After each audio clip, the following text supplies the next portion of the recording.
Okay, now that we have our tomatoes, green onions, green and yellow peppers, red onions cut, we're going to separate these ingredients according to when we will use them. So here we go, we have our tomatoes and onions together. So I'll have this on a separate plate. We have our green onions and our peppers that we'll be using for garnish. So we'll have that on the side. Okay. Now we'll move on to the lettuce and cilantro. We'll get that cut really quick and we'll be ready to make omelets. Your lettuce, make sure you clean it. Best way to remove the core, slam it just like that. Twist, comes out. Very easy. Okay. So we have our lettuce, cilantro, rinse your cilantro.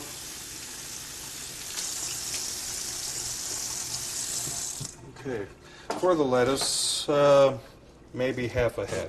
That's all we'll need. So, slice down once, chop chop, and cross cut.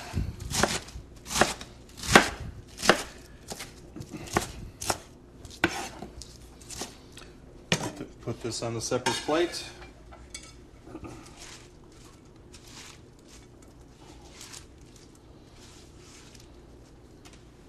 Now that we're done with the lettuce, we'll chop our cilantro.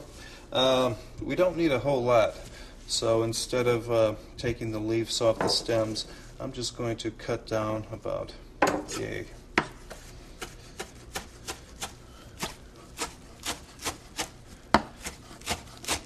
Okay, that should be good. I'll save this for later recipes. Cut your cilantro up fairly fine.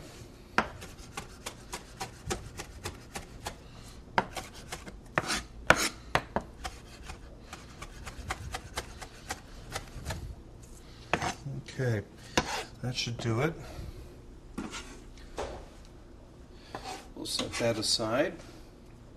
Now what we'll start to do is make our meat filling for the Spanish omelet. Spanish omelet, why is it a Spanish omelet? Well, the meat's close to, I guess you'd say taco meat. We have the tomato product in there, the cumin, the onions. It's very nice. We'll be serving it with the sour cream and lettuce. You'll see once we're done. It's very good.